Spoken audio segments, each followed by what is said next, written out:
Pagi itu, Abu Nawas duduk di warung kecil dekat pasar sambil menyeruput teh hangat. Di meja, berdiri sebotol minyak kayu putih, dikelilingi beberapa warga yang wajahnya tampak penuh keyakinan. Seorang lelaki parubaya bernama Salim menepuk botol itu. Abu Nawas, benarkan minyak kayu putih ini bisa menyembuhkan semua penyakit perut? Abu Nawas tersenyum tipis. Aku tidak membantah pengalamanmu, Karim. Tapi aku ingin bertanya, apakah sendawa itu berarti penyakitmu hilang? Atau hanya udara di perutmu yang keluar? Persis, jawab Abu Nawas. Minyak kayu putih mengandung zat yang memberi rasa hangat. Rasa hangat itu merangsang otot perut menjadi lebih rileks, sehingga gas di dalamnya mudah keluar. Tapi coba bayangkan, kalau perutmu sakit karena infeksi bakteri, luka lambung, atau keracunan makanan. Apakah gas saja yang menjadi masalah? Abu Nawas mengambil botol minyak kayu putih itu, lalu meletakkannya di samping cangkir teh. Begitu juga minyak kayu putih. Ia membantu mengurangi gejala, bukan menyembuhkan penyebab. Bukan salah, kata Abu Nawas lembut. Hanya keliru menyimpulkan. Empiris itu artinya berdasarkan pengalaman, tapi pengalaman harus dibaca dengan akal. Salim menatap botol itu lebih lama, lalu berkata pelan, jadi yang berbahaya bukan minyaknya, tapi keyakinan bahwa ia bisa menyembuhkan segalanya. Abu Nawas tersenyum lebar.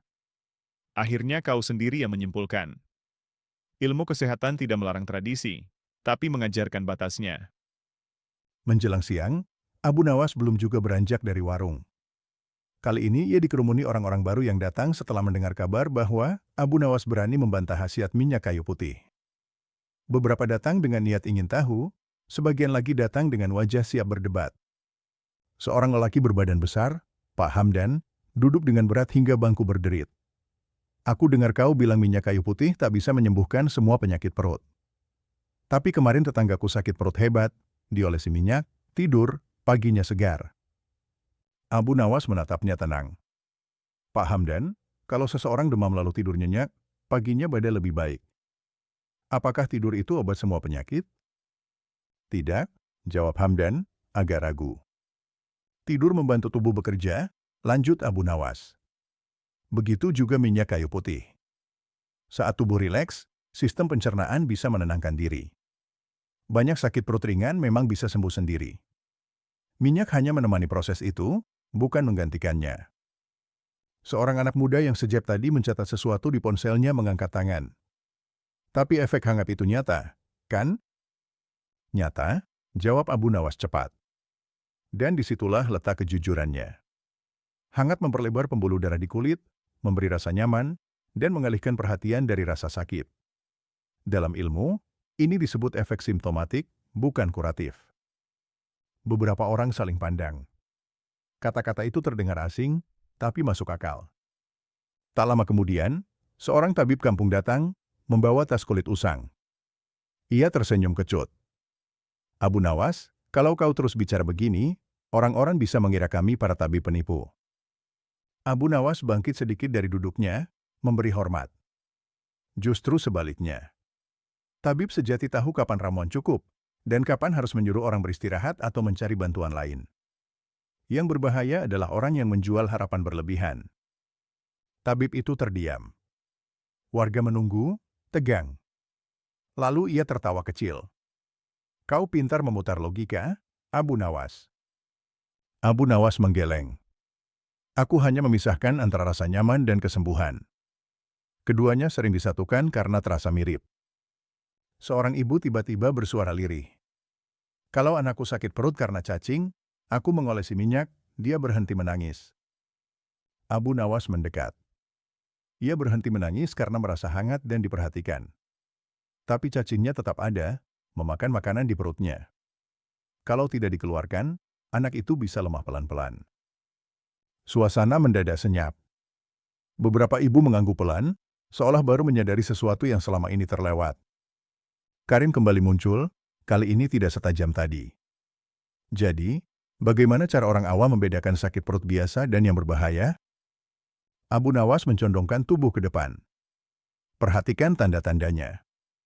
Kalau hanya kembung, sendawa, rasa penuh setelah makan, biasanya ringan. Tapi kalau nyeri terus, muntah berulang, perut keras, atau berat badan turun, Itu bukan urusan minyak kayu putih lagi. Orang-orang mulai berbisik satu sama lain, membandingkan pengalaman mereka sendiri. Abu Nawas mengambil botol minyak kayu putih, lalu meletakkannya kembali ke tengah meja. Benda ini tidak salah. Yang sering keliru adalah cara kita berharap padanya. Kita ingin jalan pintas, oles, hangat, lalu merasa semuanya selesai. Pak Hamdan menghela napas panjang. Jadi selama ini kita lebih percaya rasa lega daripada penyebabnya. Karena rasa lega itu cepat, jawab Abu Nawas. Sedangkan mencari penyebab butuh berpikir dan kadang biaya. Pasar kembali ramai oleh suara jual beli, tapi di sudut warung itu, orang-orang pulang dengan pikiran yang tidak lagi sesederhana pagi tadi. Botol minyak kayu putih masih mereka simpan, namun kini bukan sebagai penyembuh segala, melainkan sebagai pengingat bahwa logika dan pengalaman seharusnya berjalan berdampingan, bukan saling menipu. Sore harinya, perbincangan itu belum juga padam. Kali ini suasana berpindah ke serambi masjid, tempat orang-orang biasa menunggu waktu salat sambil berbincang ringan. Abu Nawas kembali menjadi pusat perhatian, meski ia sendiri hanya duduk bersandar pada tiang, memijat kakinya yang pegal. Seorang pria kurus bernama Fadil membuka suara, nadanya setengah menantang. Kalau begitu, Abu Nawas, kenapa dokter pun kadang menyarankan minyak hangat untuk perut anak kecil? Abu Nawas mengangguk pelan. Karena dokter memahami fungsi dan batasannya. Anak kecil sering rewel karena perut tidak nyaman, bukan karena penyakit berat. Menghangatkan perut membantu menenangkan saraf dan otot. Tapi perhatikan, dokter tidak pernah berkata, cukup ini saja untuk semua sakit perut. Fadil terdiam, lalu mengangguk kecil. Seorang kakek yang sejak tadi menyimak ikut menyelah. Dulu, kami tidak punya banyak obat. Minyak kayu putih jadi andalan. Dan itu masuk akal pada zamannya, jawab Abu Nawas. Saat pilihan terbatas, orang memaksimalkan yang ada. Tapi masalah muncul ketika pilihan sudah banyak, pengetahuan sudah berkembang, namun kita tetap bersikeras seolah tidak ada yang berubah. Karim, yang kini lebih sering diam, tiba-tiba bertanya, Abu Nawas, kenapa orang mudah percaya minyak ini menyembuhkan segalanya? Abu Nawas tersenyum, lalu menunjuk perutnya sendiri. Karena sakit perut itu sering datang dan pergi. Hari ini sakit, besok reda. Otak manusia suka mencari sebab yang paling dekat. Kalau tadi malam diolesi minyak lalu pagi ini lebih baik, minyaklah yang dianggap pahlawan. Padahal bisa saja memang sudah waktunya reda, gumam Karim. Persis, jawab Abu Nawas cepat. Itu yang disebut kebetulan yang disalahartikan sebagai bukti. Beberapa orang menghela napas, seolah merasa tertampar oleh ingatan mereka sendiri. Seorang ibu muda bertanya pelan, jadi bagaimana seharusnya kami bersikap? Abu Nawas menatap satu persatu wajah di hadapannya. Gunakan minyak kayu putih sebagai pertolongan pertama untuk rasa tidak nyaman. Tapi jangan memakainya sebagai penutup mata. Jika keluhan berulang, bertambah parah, atau disertai tanda lain, carilah penyebabnya. Ia berhenti sejenak, lalu melanjutkan, ilmu kesehatan itu bukan soal meniadakan kebiasaan lama, melainkan menempatkannya di posisi yang benar. Azan mulai terdengar. Orang-orang bersiap, namun percakapan itu jelas belum selesai di benak mereka. Beberapa saling berbisik, membandingkan cerita sakit perut yang dulu mereka anggap sepele. Karim berdiri, menatap Abu Nawas dengan wajah yang kini jauh lebih tenang. Aku baru sadar, Abu Nawas. Selama ini kami merasa pintar karena punya solusi cepat. Padahal kami hanya ingin merasa aman. Abu Nawas tersenyum kecil. Manusia memang begitu. Rasa aman sering lebih dicari daripada kebenaran. Mereka pun masuk ke masjid, membawa kesimpulan masing-masing. Di luar, botol minyak kayu putih masih tergenggam di tangan beberapa orang, kali ini bukan sebagai jimat penyembuh segalanya, melainkan sebagai pengingat bahwa rasa hangat bisa menenangkan, tetapi pemahamanlah yang benar-benar menyembuhkan kebiasaan keliru. Usai salat, langit mulai berwarna jingga. Di halaman masjid, sekelompok orang masih mengelilingi Abu Nawas. Seorang pedagang jamu keliling maju, membawa botol-botol berisi cairan. Abu Nawas, katanya sambil tersenyum tipis, kalau kau terus bicara seperti itu, orang bisa takut pakai minyak kayu putih. Padahal ini penghidupan kami. Abu Nawas menatap botol-botol itu dengan saksama. Aku tidak pernah melarang orang menggunakannya. Aku hanya melarang kebiasaan mengganti berpikir dengan mengoles. Justru kepercayaan yang berlebihanlah yang membuat orang kecewa. Padahal yang bohong adalah kliennya, bukan bahannya. Seorang bapak dengan wajah lelah maju ke depan. Abu Nawas, anakku sering sakit perut. Dokter bilang mungkin karena pola makan. Tapi kami merasa minyak lebih cepat. Abu Nawas menatapnya lama. Yang cepat sering menipu. Minyak bekerja di permukaan. Pola makan bekerja di dalam. Kalau sumber masalahnya di dalam, mengapa kita sibuk di luar? Karim menyela, aku baru sadar sesuatu. Setiap kali minyak itu berhasil, kami ceritakan ke semua orang. Tapi saat gagal, kami diam saja. Abu Nawas tersenyum lebar. Itu namanya ingatan selektif. Kita mengingat keberhasilan dan melupakan kegagalan. Dari situlah mitos tumbuh subur. Seorang remaja bertanya, kalau begitu, kenapa mitos kesehatan sulit sekali hilang? Karena mitos memberi jawaban sederhana, jawab Abu Nawas cepat. Sedangkan kenyataan sering rumit. Pedagang jamu tadi kembali angkat bicara, kali ini nadanya lebih lunak. Jadi seharusnya kami bilang apa ke pembeli? Abu Nawas menatapnya penuh hati. Katakan yang benar. Minyak ini membantu meredakan kembung. Kalau sakitnya berat, carilah bantuan lain. Kejujuran membuatmu dipercaya lebih lama. Langit semakin gelap. Orang-orang perlahan bubar, tapi obrolan itu tidak berhenti di sana. Karim berjalan di samping Abu Nawas. Seandainya dari dulu kami berpikir seperti ini, mungkin banyak orang tidak menunda berobat. Abu Nawas meliriknya.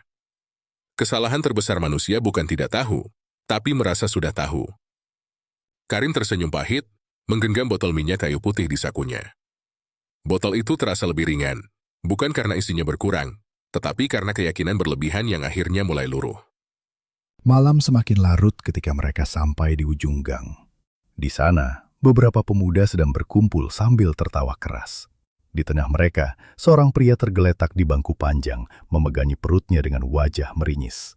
Di sampingnya, sebotol minyak kayu putih sudah terbuka, aromanya menyengat. "Sudah 3 kali diolesi, tapi sakitnya belum hilang," kata salah satu pemuda sambil mengibas-nibaskan botol itu, seolah baunya bisa mengusir rasa sakit. Abu Nawas berhenti melangkah. Karim refleks ikut berhenti. "Apa yang kau makan?" tanya Abu Nawas pada pria yang kesakitan. "Pedas, asam, kopi 2 gelas, jawabnya lirih. "Sejak sore perutku melilih." Abu Nawas mengangguk pelan. "Kalau api disiram minyak, apa yang terjadi?" Pemuda-pemuda itu saling pandang, lalu tertawa kecil. "Apinya makin besar." "Nah," kata Abu Nawas sambil menunjuk perut pria itu. "Di dalam perutmu ada api asam lambung.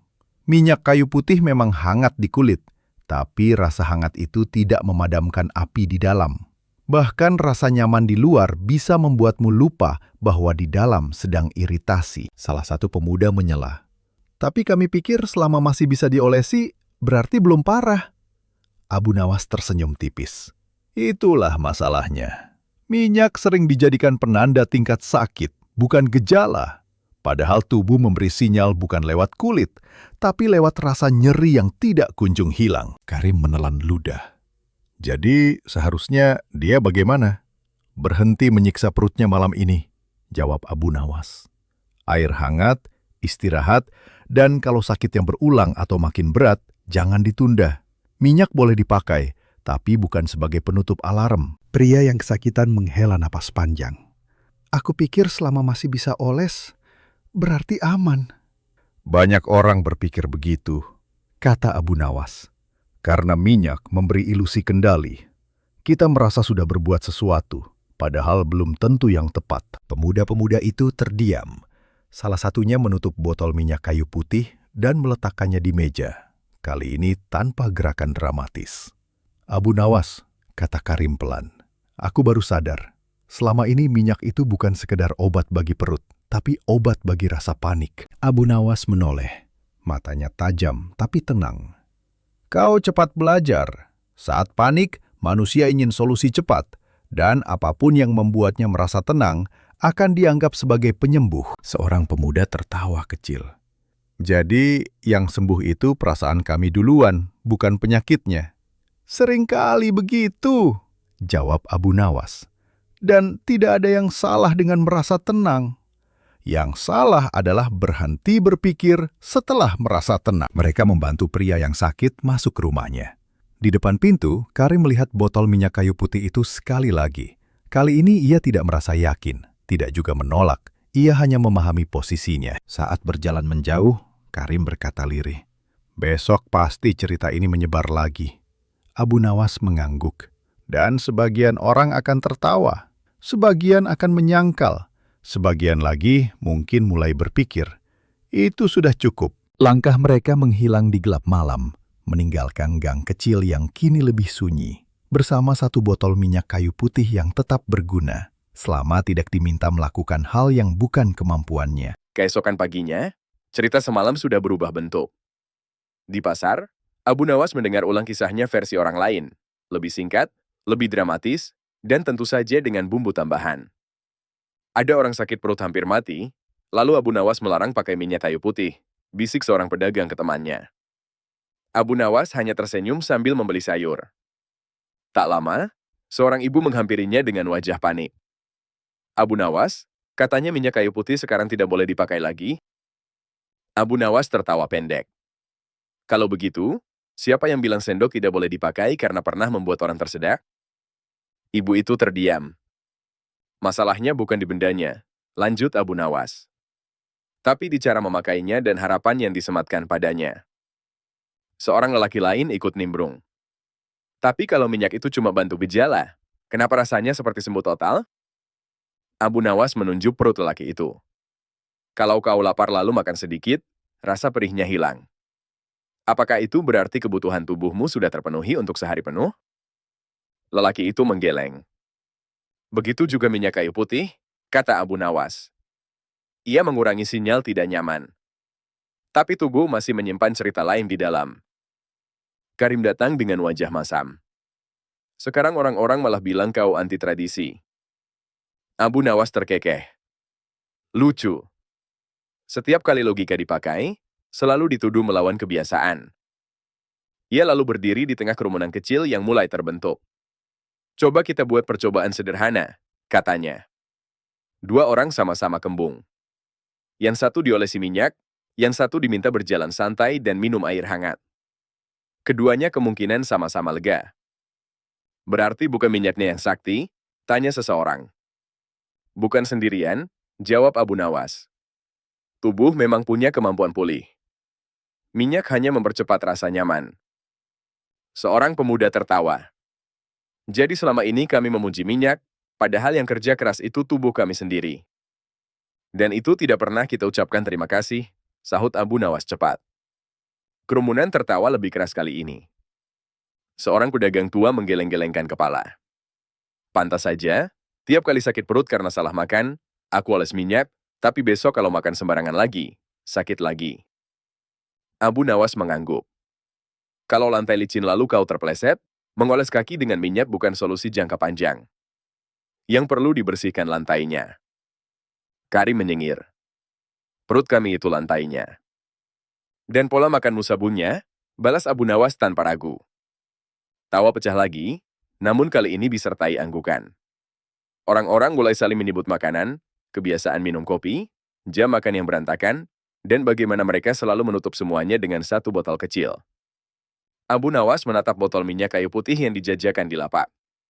"Ia tetap berguna," katanya pelan tapi jelas. "Selama kita tidak memintanya menggantikan akal sehat." Karim menyilangkan tangan. "Aku yakin setelah ini, masih banyak yang tetap percaya penuh." "Pasti," jawab Abu Nawas. "Mitos tidak mati karena salah, tapi karena terasa nyaman." Ia melangkah pergi, meninggalkan pasar yang kembali riuh. Di belakangnya, orang-orang masih berbincang, kali ini bukan tentang seberapa ajaib minyak kayu putih, melainkan tentang perut mereka sendiri, kebiasaan mereka, dan satu pertanyaan yang mulai mengganggu pikiran. Selama ini, apa yang benar-benar mereka sembuhkan? Menjelang siang, Abu Nawas dipanggil ke balai kecil dekat pasar. Beberapa tokoh kampung sudah berkumpul, wajah mereka serius seolah akan membahas perkara besar. Di tengah meja, berdiri 3 botol minyak kayu putih dengan merek berbeda, disusun rapi seperti barang bukti. "Kami ingin meluruskan kegaduhan," kata Pak Lurah sambil menunjuk botol-botol itu. Sejak kemarin, orang-orang jadi ribut. Ada yang takut pakai, ada yang marah karena merasa disalahkan. Abu Nawas duduk dengan tenang. Keributan muncul bukan karena minyaknya, tapi karena cara berpikir kita disentuh. Seorang tokoh masyarakat menimpali. Masalahnya, orang kampung butuh kepastian. Mereka ingin tahu, ini obat atau bukan. Abu Nawas mengambil salah satu botol, membacanya pelan. Di sini tertulis membantu meredakan kembung dan memberi rasa hangat. Tidak tertulis menyembuhkan tukak lambung, infeksi, atau keracunan. Karena itu sudah jelas, sahut seseorang. Abu Nawas menggeleng. Justru karena terlalu jelas, sering diabaikan. Yang dibaca bukan tulisannya, tapi ceritanya. Pak Lurah menyandarkan tubuh. Ceritanya? Cerita turun-temurun, jawab Abu Nawas. Cerita tetangga sembuh, cerita paman lega. Cerita-cerita itu lalu mengalahkan fakta kecil yang tertulis. Seorang pemuda desa yang ikut rapat bersuara. Tapi cerita itu pengalaman nyata. Benar, kata Abu Nawas cepat. Namun pengalaman tanpa pembanding mudah menipu. Kalau seseorang sakit perut 3 hari, lalu hari keempat sembuh setelah diolesi minyak, kita lupa bahwa tubuh memang butuh waktu. Ia berhenti sejenak lalu menambahkan. Dalam ilmu empiris, satu pengalaman bukan kesimpulan. Ia hanya awal pertanyaan. Tokoh kampung itu terdiam. Salah satu dari mereka mengangguk pelan. Pak Lurah menghela napas. Jadi apa yang seharusnya kami sampaikan ke warga? Abu Nawas meletakkan botol itu kembali. Katakan yang sederhana dan jujur. Minyak kayu putih membantu rasa tidak nyaman seperti kembung. Kalau sakitnya berat, lama, atau berulang, cari penyebabnya. Dan kalau warga membantah, tanya yang lain. Biarkan, jawab Abu Nawas. Keyakinan tidak bisa dipatahkan dengan larangan, hanya dengan penjelasan yang konsisten. Di luar balai, beberapa pedagang sudah menunggu. Salah satunya berseru, Abu Nawas, dagangan kami turun karena orang ragu. Abu Nawas menoleh. Lebih baik dagangan turun karena jujur daripada laris karena janji berlebihan. Pedagang itu terdiam, lalu tersenyum kecut. Kau memang menyulitkan. Aku hanya mengurangi kebohongan yang tidak disengaja, balas Abu Nawas. Saat rapat bubar, Karim mendekat. Sekarang aku paham kenapa orang lebih suka mitos. Abu Nawas meliriknya. Kenapa? Karena mitos memberi jawaban tanpa menuntut perubahan. Abu Nawas tersenyum kecil. Dan logika menuntut tanggung jawab. Mereka berjalan melewati pasar. Seorang ibu tampak mengoles perut anaknya dengan minyak kayu putih, lalu memberinya air hangat. Abu Nawas berhenti sejenak memperhatikan. Itu contoh yang tepat, katanya pelan. Karim mengikuti pandangannya. Karena minyaknya dipakai, tapi tidak disembah. Dan anak itu diperhatikan, bukan hanya dioles, tambah Abu Nawas. Pasar kembali ramai. Botol-botol kecil itu masih berpindah tangan. Namun di sela tawar-menawar, mulai terdengar kalimat baru. Kalau cuma kembung, boleh. Kalau sakitnya aneh, jangan cuma dioles. Abu Nawas melangkah pergi, mengetahui bahwa mitos tidak runtuh hari itu. Tetapi sebuah retakan kecil sudah muncul. Retakan yang membuat orang mulai bertanya sebelum sekedar mengoles. Menjelang petang, Abu Nawas duduk sendiri di tepi sawah, menatap orang-orang yang pulang membawa belanjaan. Dari kejauhan, ia melihat Karim berjalan cepat menghampirinya. Abu Nawas, kata Karim sambil duduk terengah, tadi ada orang datang ke rumahku. Dia sakit perut sudah 1 minggu. Biasanya cuma pakai minyak. Kali ini dia ke puskesmas. Abu Nawas tidak menoleh.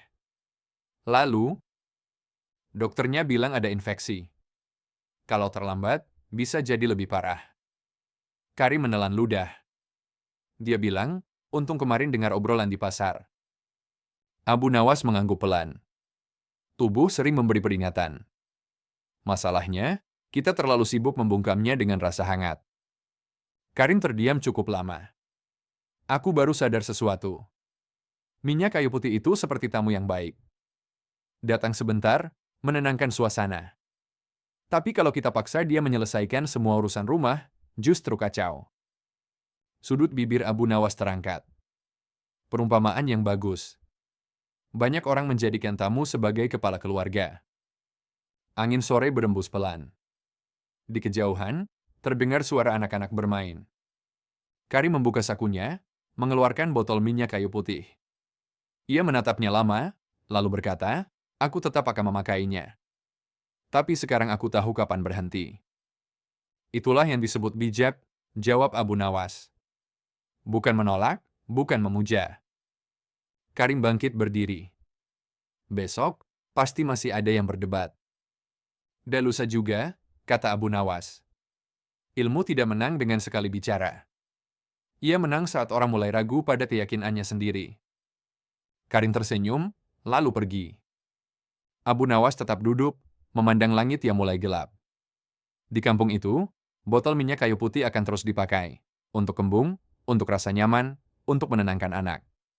Namun satu hal telah berubah. Tidak lagi semua sakit perut dianggap sama, dan tidak lagi semua harapan ditumpukan pada satu botol kecil. Dan disitulah kepintaran Abu Nawas bekerja paling halus, bukan menghilangkan minyak kayu putih dari kehidupan orang-orang, melainkan mengembalikannya ke tempat yang semestinya.